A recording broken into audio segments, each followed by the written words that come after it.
Welcome to online classes. तो हम क्या पढ़ रहे थे? हम पढ़ रहे थे हमारे भूगोल का चैप्टर 2 का पार्ट 3 क्लास 6 का। ये हम पढ़ रहे थे। हमने कहां तक पढ़ लिया था पार्ट 2 में? पार्ट 2 में हमने ये पढ़ा था कि असम से जो धुबरी है वो 26 डिग्री उत्तर है, वो अक्षांश पर है, और 90 डिग्री पूर्व देशांतर पे, और जहां पे वो काटता है वो हमने देखा था कि जहां पे ये काटता है 90 डिग्री इधर, 26 डिग्री इधर, जहां पे ये काटता है उससे हम क्या बताते हैं? उसकी स्थिति बता देते हैं। ठीक है, ये हमने देखा था। और उस बिंदु का धुबरी की सही स्थिति हमें पता लग जाती है। ठीक है, अब हम आगे चलते हैं। अब हमने ये तो देख लिया, अब वही चीज आपको यहाँ पे एक उदाहरण से बताई गई है। चलिए इस उदाहरण को भी देख लेते हैं, इससे हमने जो ऊपर पढ़ा था वो अच्छी तरह से समझने में आ जाएगा। चलिए देखते हैं। इसको समझने के लिए कागज पर समान दूरी वाली क्षैतिज तथा ऊर्ध्वाधर रेखाएं खींचिए। कागज है कोई, अब उस पर ऊर्ध्वाधर रेखाएं खींचनी है। ये वाला जो आपका उदाहरण है ना, वो यहाँ पे बताया गया। ये देखिए, ये आपका इस पे बताया गया है। कागज है, ये कागज पे जो है रेखाएं खींची है, ये रेखाएं खींची हुई है। उन्हीं की बात कर रहा है यहाँ पे, उन्हीं की बात यहाँ पे की जाएगी। ऊर्ध्वाधर रेखाओं को संख्या 1 2 3 4 से और क्षैतिज रेखाओं को क ख ग ढ अक्षरों से व्यक्त करें। तो ऊर्ध्वाधर और क्षैतिज रेखाएं देख लेते हैं। चलिए देखते हैं। तो ये देखिए, ये तो होगी ऊर्ध्वाधर रेखाएं जिन्हें 1 2 3 4 से कर रहे हैं, और ये होगी क्षैतिज रेखाएं जिन्हें क ख ग ढ यहां से कर रहे हैं। ये हमारी रेखाएं होगी और इस तरीके से काट रही है ये, और हमने इसमें नाम दिए होंगे। चलिए आगे चलते हैं। यहां तक तो हमने देख लिया, अब आगे क्या बोल रही है। जिन बिंदुओं पर ये ऊर्ध्वाधर एवं क्षैतिज रेखाएं एक दूसरे को काटती है, मैंने आपको बताया ना कई सारे बिंदु थे जहां पे ये एक दूसरे को काटते हैं। ठीक है, वहां कुछ छोटे वृत्त खींचिए। वहां हमने देखा था कुछ छोटे वृत्त खींचे गए थे। ये देखिए, वहां पे ये कुछ हमने छोटे छोटे वृत्त खींच लिए। ठीक है, अब आगे चलते हैं। वृत्त खींचने के बाद क्या करना है? इन छोटे वृत्तों को अ ब स द ढ ध नामों से व्यक्त कीजिए। हमने कर लिया अभी, जस्ट हमने देखा। अब मान लीजिए कि ऊर्ध्वाधर रेखाएं पूर्व देशांतरों एवं क्षैतिज रेखाएं जो उत्तरी अक्षांशों को व्यक्त करती है। मतलब ये जो ऊर्ध्वाधर रेखाएं हैं, अब हमें क्या मानना है?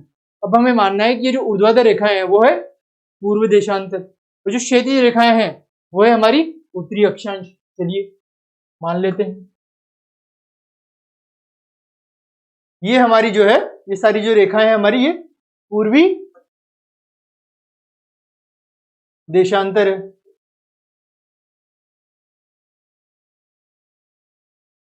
पूर्वी देशांतर मतलब ये पूरब वाली दिशा में है। ठीक है, अब और ये जो है, ये हमने क्या माना? ये हमारे उत्तरी अक्षांश है, मतलब ये उत्तर दिशा में, उत्तरी गोलार्ध में उत्तरी अक्षांश यहाँ पे आ गया हमारे। उत्तरी अक्षांश मतलब नॉर्थ में, और ये क्या हो गया हमारा? नॉर्थ लैटिट्यूड, और ये ईस्ट लॉन्गिट्यूड, जिसे हम पूर्वी देशांतर कहते हैं, और नॉर्थ लैटिट्यूड जिसे हम उत्तरी अक्षांश कहते हैं, वो यहाँ पे आ गया। अब देखिए, अब आगे क्या बोला है। अब आप देखेंगे कि वृत्त अ ख उत्तरी अक्षांश तथा 1 डिग्री जो है पूर्वी देशांतर पर स्थित है। अब देखिए, अ और ख कहाँ है? ख ये रहा। अ और ख डिग्री जो है ये उत्तरी अक्षांश पर स्थित है। ये देखिए, उत्तरी अक्षांश पर है, नहीं है। ख पे यहाँ पे उत्तरी अक्षांश पर है। ठीक है, और 1 डिग्री पर पूर्वी देशांतर पर है।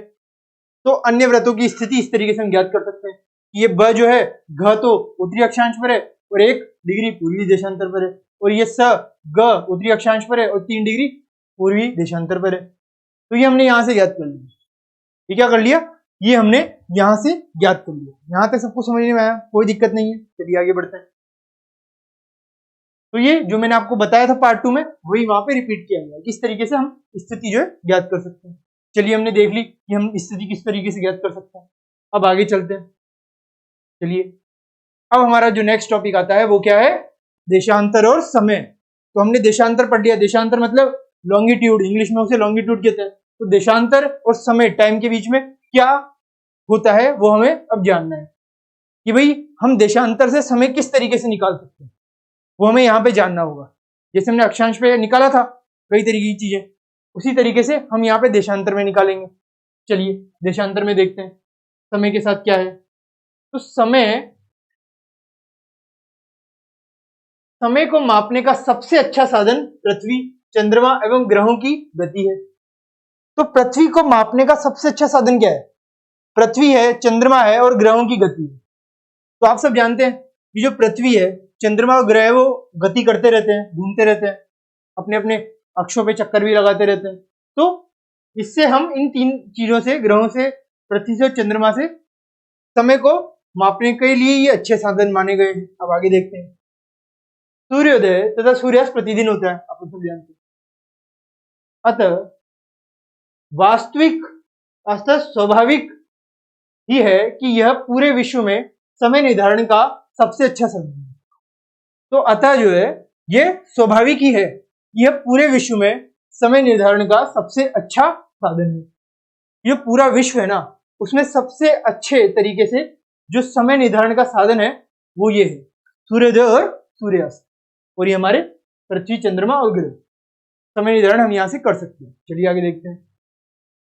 स्थानीय समय का अनुमान सूर्य के द्वारा बनने वाली परछाई से लगाया जा सकता है। और जो स्थानीय समय है, जैसे कि मैं यहाँ पे हूं तो अभी क्या समय हो रहा है उसका अनुमान मैं किससे लगाऊंगा? मेरी सूर्य की परिभाषा, सूर्य की जो परछाई है, अगर मैं सूर्य के पास हूं तो मैं अपनी परछाई देखूंगा और उसके अनुसार जो अपना स्थानीय समय वो निकालूंगा। चलिए कैसे निकालते हैं। जो दोपहर में सबसे छोटी और सूर्योदय तथा सूर्यास्त के समय सबसे लंबी होती है। तो दोपहर में जो सूर्य हमारी जो परछाई बनाता है वो सबसे छोटी बनाता है, और जब सूर्य उदय होता है सुबह तब, और जब सूर्य अस्त होता है शाम को तब सबसे लंबी परछाई बनाता है। ये पता लग गया हमें। अब ग्रीनविच पर स्थित प्रमुख व्यामोत्तर पर सूर्य जिस समय आकाश के सबसे ऊंचे बिंदु पर होगा, और ग्रीनविच हमने एक लाइन है, मैंने आपको लाइन बताई थी ग्रीनविच, जो उसका प्राइम होता है, मतलब उसका जो है मेन पॉइंट होता है। ठीक है, जैसे मैंने आपको उसमें बताया था विषुववृत्त वृत्त, उसी तरीके से ग्रीनविच यहाँ पे। चलिए मैं आपको फिर भी एक बार बता देता हूँ ग्रीनविच कहाँ पे। ये आपको भारत का, ये आपको वर्ल्ड का मैप दिया हुआ है। अब इसमें देखिए ग्रीनविच का है, इंग्लैंड का, ये इंग्लैंड ये रहा। यहाँ पे ये जो ग्रीनविच जाएंगे, इसे क्या कहते हैं? ग्रीनविच। इसे हमने यहाँ पे देखा था कि ग्रीनविच कहते हैं, और इसे प्रमुख याम्योत्तर या ग्रीनविच लाइन कहते हैं। ये देखिए यहाँ पे सबका जो समय है ना वो समान होता है। ठीक है, अब आगे देखते हैं। ये हमने देख लिया था। अब हम कहाँ पे चल रहे थे? हम चल रहे थे यहाँ पे। अब आगे देखते हैं। उस समय व्याम्योत्तर पर स्थित सभी स्थानों पर दोपहर होगी। तो जिस समय आकाश के सबसे ऊंचे बिंदु पर होगा ना सूर्य, ग्रीनविच में, मान लो ग्रीनविच जो जगह है मैंने अभी आपको बताई इंग्लैंड में, तो वहां पे जो ग्रीनविच जगह है अगर उसके ऊपर सूर्य आ गया तो क्या होगा? तो आकाश के सबसे ऊंचे बिंदु पर होगा। उस समय याम्योत्तर पर स्थित सभी स्थानों पर दोपहर होगी। तो जब ग्रीनविच के ऊपर सूर्य आ गया तो हमने अभी देखा कि सबसे छोटी परछाई बनती है, तो मतलब दोपहर होगी उसकी हर जगह। आप जब भी सूर्य के सामने खड़े होइए, जब भी खड़े होंगे, अगर आप दिन के समय खड़े होंगे तो आपकी परछाई जो है बहुत ही छोटी दिखेगी आप, तो वहां पे दोपहर होगी। और जितने एक जगह पे दोपहर है तो ग्रीनविच की जितने भी हमने देखा देशांतर में हर जगह जो है समानता होती है समय की, उनके अलग अलग में अलग अलग दूरियां होती है, मगर समय जो है सब में समान होता है। तो सभी स्थानों पर जो है दोपहर होगी। ये ठीक है, समझने में आ गया। और आगे चलते हैं। चूंकि पृथ्वी जो है पश्चिम से पूरब की ओर चक्कर लगाती है।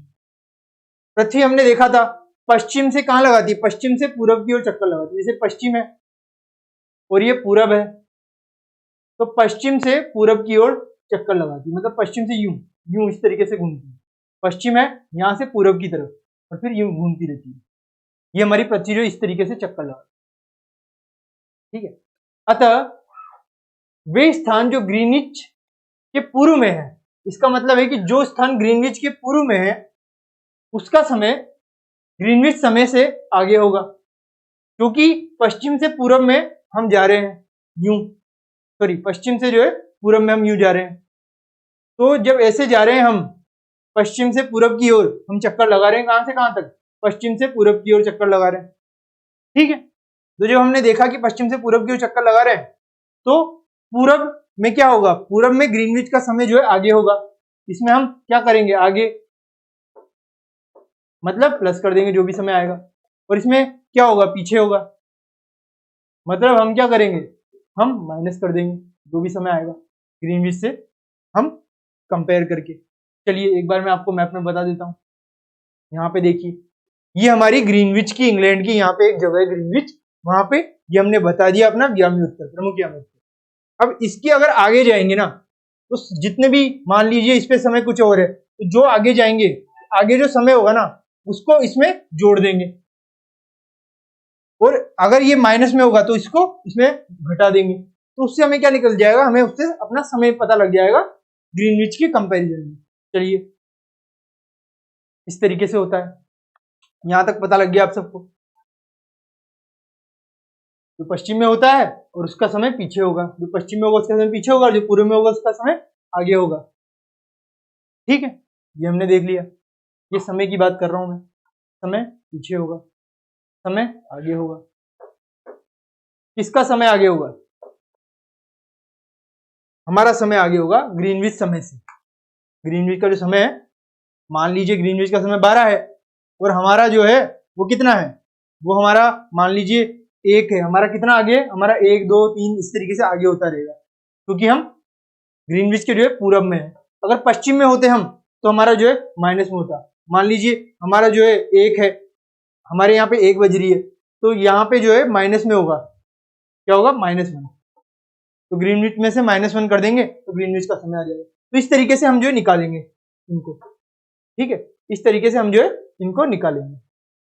चलिए देख लिया हमने ये, अब आगे देखते हैं कि क्या होता है भाई। समय के अंतर की दर की गणना निम्नलिखित विधि से की जा सकती है। समय का जो अंतर होता है उसकी गणना हम निम्नलिखित विधि से करते हैं। कौन सी विधि देखें, चलिए देखते हैं कौन सी विधि है भाई। पृथ्वी लगभग 24 घंटे में अपने अक्ष पर 360 डिग्री घूमती है, ठीक है, तो 360 डिग्री घूमती है अपने अक्ष पर कितने घंटे में, 24 घंटे में। चलिए ये यहां से हमें पता लग गया, आगे देखते हैं।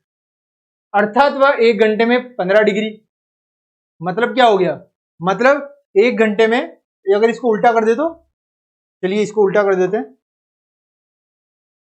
अगर हम इसे उल्टा करेंगे तो क्या होगा, अब आप यहां पे देखिए क्या है, 24 घंटे में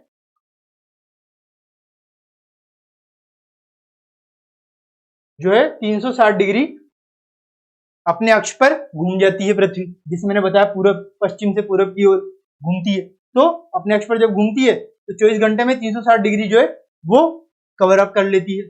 अब चलिए ये कर लिया उसने, अब उसके बाद अगर हम यहां से निकालेंगे तो क्या निकला, तो 1 घंटे में कितने डिग्री वो जो है घूम जाएगी, डिग्री मतलब कितने अंश वो घूम जाएगी, तो वो 360 बटे या डिवाइडेड बाय, बटे कर देंगे कितना 24। अब काट लीजिए इसको तो कितना आएगा, 12 2 24, 12 तिया 36, 30, तो 2 से 15, तो आपका क्या आ गया, 1 घंटे में कितना 15 डिग्री, 1 घंटे में 15 डिग्री जो है वो घूमता है। अब 1 घंटे में 15 डिग्री है, ठीक है, अब हम 4 मिनट में 1 डिग्री, अब इसका उल्टा कर देते हैं, अगर इस घंटे को मिनट में बदलेंगे तो कितना आएगा, चलिए देखते हैं। घंटे को मिनट में बदलना है, 1 घंटे में 60 मिनट होते हैं, मिनट में बदलना है, 60 यहाँ पे कर दिए, तो ये क्या बन गया हमारा मिनट में आ गया, तो 1/60 मिनट में 15 डिग्री होंगे, तो 1 मिनट में कितना होगा,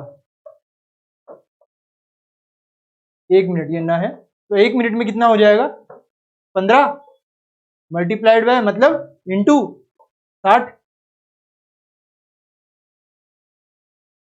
सॉरी 1 मिनट में कितना होगा डिवाइडेड बाय 60।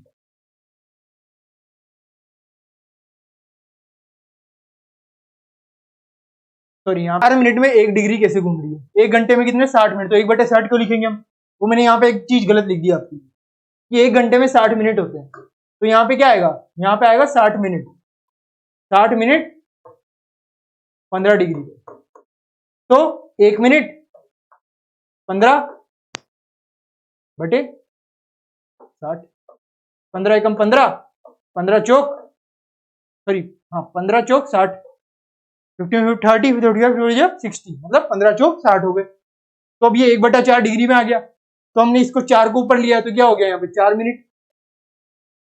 ये 4 जो था हमने इसको ऊपर लिया है तो क्या हो गया 4 मिनट बराबर 1 डिग्री। वही यहाँ पे बताया कि 4 मिनट में 1 डिग्री घूमती है। तो ये दो चीजें हमने यहाँ से निकाल ली। चलिए ये आपको समझ में आ गया ये क्यों दिया हुआ है। अब आगे देखते हैं क्यों, क्योंकि 24 घंटे में पृथ्वी अपने अक्ष पर इस तरीके से पश्चिम से पूर्व 360 डिग्री घूमती है। अब इस प्रकार जब ग्रीनविच में दोपहर के 12 बजते हैं, अब मान लीजिए ग्रीनविच में जो है दोपहर के 12 बज रहे हैं, कितने 12 बज रहे हैं, तब ग्रीनविच मीन्स ग्रीनविच से 15 डिग्री पूर्व में समय क्या होगा। अब ग्रीनविच में 12 बज रहे हैं, 12 नून मतलब पीएम, नून मतलब क्या हो गया पीएम हो गया। अब इतने बज रहे हैं, अब हमें क्या दिया दोपहर के बज रहे हैं, दोपहर में 12 इस तरीके से बजते हैं।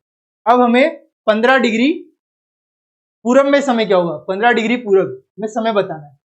तो यहाँ पे देखिए 15 डिग्री पूरब में बताना है, तो 15 डिग्री पूरब, तो 15 डिग्री तो यहाँ पे हो गया। अब पूरब में क्या करते हैं, पूरब में हम आगे चलते हैं, आगे चलते हैं मतलब प्लस करते हैं। अब हमें कितने बजे वो बताना है, तो पूरब में सबसे पहले तो हमें पता लग गया कि भाई जो भी आएगा उसे प्लस करना है इसमें ग्रीनविच में। अब 15 डिग्री को हमने देखा था कि 15 डिग्री में 1 घंटा होता है, 15 डिग्री में क्या होता है 1 घंटा, मतलब 15 डिग्री में कितने होते हैं 60 मिनट। तो अपन यहाँ पे क्या लिखेंगे 60 मिनट हो गए, 60 मिनट हमारे पास आए कितने पूरब में। अब 60 मिनट पूरब में मैंने आपको बताया था आगे चलते हैं मतलब प्लस होगा, तो 12 में 60 मिनट प्लस कर दीजिए, क्या आएगा आपके 1 बज जाएंगे। तो ग्रीनविच के समय से 1 घंटा आगे होगा, जो भी समय होगा वो क्या होगा ग्रीनविच से 1 घंटा आगे होगा, अर्थात वहां दोपहर का 1 बजा होगा, क्योंकि वहां दोपहर का 12 बजा है तो 60 मिनट वेट कर दिए, दोपहर का 1 बज गया। तो हमने इस तरीके से समय निकाल लिया। लेकिन ग्रीनिच से 15 डिग्री पश्चिम का समय ग्रीनिच समय से 1 घंटा पीछे होगा। क्यों, क्योंकि अगर पश्चिम होगा तो हमने पीछे चल रहे हैं तो हम माइनस कर देंगे, तो हमारा 60 मिनट आया था, 60 मिनट यहां से हम माइनस करेंगे, माइनस या घटाएंगे, तो 60 घटा दिया मिनट तो कितना बचा, 12 में से 1 घंटा हटा दो तो कितना होगा 11, तो आपके कितने बजेंगे 11 बज जाएंगे, तो मतलब 1 घंटा पीछे चलेगा, 12 से 11 हो गया, तो वो यहाँ पे आ गया, वहां सुबह के 11 बजे होंगे। ठीक है, इसी प्रकार जब ग्रीनिच पर दोपहर के 12 बजे होंगे उस समय 180 डिग्री पर मध्य रात्रि होगी। अब इसी प्रकार क्या है कि ग्रीनिच पर मान लीजिए दोपहर में 12 बजे हैं तो उस समय 180 डिग्री पर क्या होगा ये आपको बताना है। तो क्या होगा 180 डिग्री पर मध्य रात्रि होगी। क्यों, क्योंकि दोपहर में 12 बज रहे हैं, तो 90 डिग्री होगा तो कितने 6 तक चली जाइए, फिर और होगा तो इस तरीके से हम 180 डिग्री पे जो आएगा क्या आएगा मध्य रात्रि आएगा। समझने में आ रहा है मध्य रात्रि क्यों आया, चलिए आगे चलते हैं। तो किसी भी स्थान पर जब सूर्य आकाश में अपने उच्चतम बिंदु पर होता है, तो किसी भी स्थान पर जब सूर्य आकाश में अपने उच्चतम बिंदु पर होता है दोपहर में, उस समय घड़ी के 12 बजते हैं। तो हमने देखा कि जब सूर्य सबसे ऊपर था किसके ग्रीनविच के, तब वहां दोपहर हो रही थी और दोपहर के 12 बज रहे थे, तो वही यहाँ पे उच्चतम बिंदु है और यहाँ पे दोपहर के 12 है। इस प्रकार घड़ी के द्वारा दिखाया गया समय उस स्थान का स्थानीय समय है। तो इस प्रकार घड़ी के द्वारा दिखाया गया समय उस स्थान का स्थानीय समय होगा।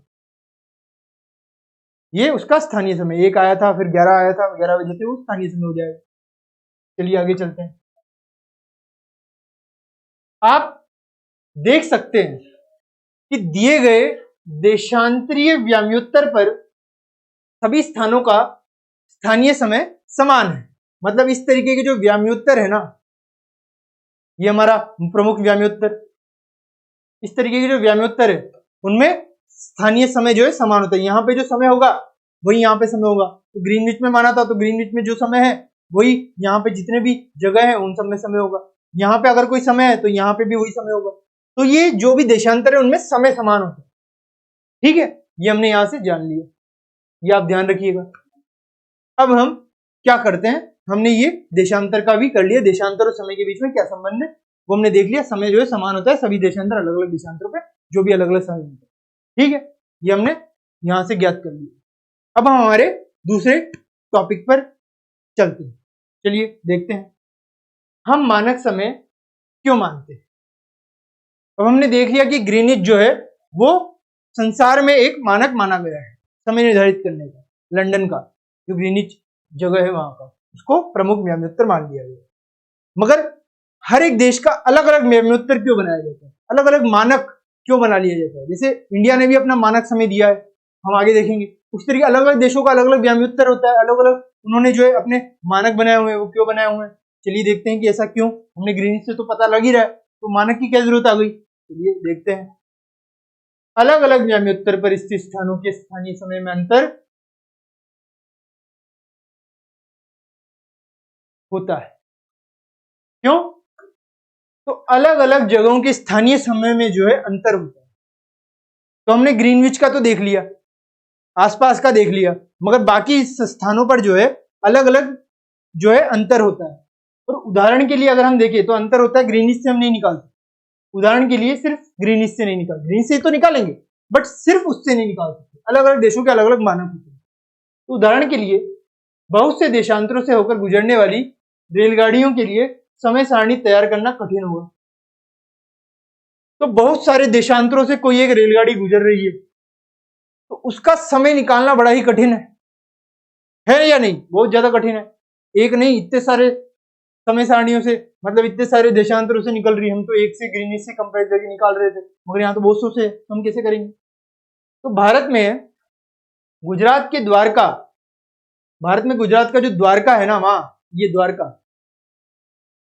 तथा असम के डिब्रूगढ़ के स्थानीय समय में लगभग 1 घंटा 45 मिनट का अंतर होगा। तो इस तरीके की चीजें जो है होती है, ठीक है। तो इस तरीके की चीजें वहां पे होती है, हमने ये देख लिया, ठीक है। तो यहां तक तो सब सही है। अब हम आगे चलते हैं। अब हम क्या करेंगे, अब हम आगे चलेंगे। चलिए चलते हैं आगे, क्या बताया गया है। इसलिए यह आवश्यक है कि देश के मध्य भाग में से होकर गुजरने वाली किसी व्याम्योत्तर के स्थानीय समय को देश का मानक समय माना जाए।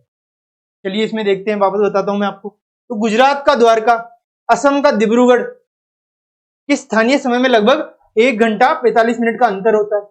इन दोनों में जो है अंतर है कितना, इतना।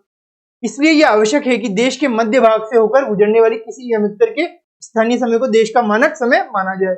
तो ये जो है ना, ये क्या है, ये डिब्रूगढ़ है तो असम का, और ये द्वारका है। अब इनके बीच में एक हमने मानक माना है अपना, जिस तरीके से ग्रीनविच मानक है उसी तरीके से भारत ने अपना मानक बनाया है 82.5 डिग्री पूरब। ये पूरब की बात चल रही है। तो ये क्योंकि आप जानते हैं कि इंडिया कहां पे है, भारत कहां पे, पूरब में स्थित है, तो इस वजह से हमने यहाँ पे 68 डिग्री पूरब और 97 डिग्री पर ही हमने यहाँ देखा क्या, आसाम का डिब्रूगढ़। तो 68 डिग्री पूरब पर ये गुजरात का द्वारका, और बीच में जो है हमने हमारा मानक बना दिया। तो इस व्याम्योत्तर, ये जो व्याम्योत्तर हमने बनाया रेखा के, स्थानीय समय को पूरे देश का मानक समय माना जाता है, और इसे हमने पूरे देश का मानक समय मान लिया। भारत में 82.5 पूरब को मानक व्याम्योत्तर माना गया है, ये आप ध्यान रख लीजिए। इस व्याम्योत्तर के स्थानीय समय को पूरे देश का मानक समय माना जाता है। इस व्याम्योत्तर के स्थानीय समय को पूरे देश का हम क्या मानते हैं, तो ये हमारा इंडिया का, भारत का, पूरे देश का मानक समय है। इसे भारतीय मानक समय के नाम से जाना जाता है। तो ये भारतीय मानक समय है इस तरीके का, ठीक है। ये हमारा यहाँ पे हो गया है। अब हमारा जो बाकी का पार्ट है वो हम नेक्स्ट पार्ट में स्टडी करेंगे। अभी तक हमने सिर्फ मानक के बारे में देखा है। तब तक के लिए thank you very much, have a nice day.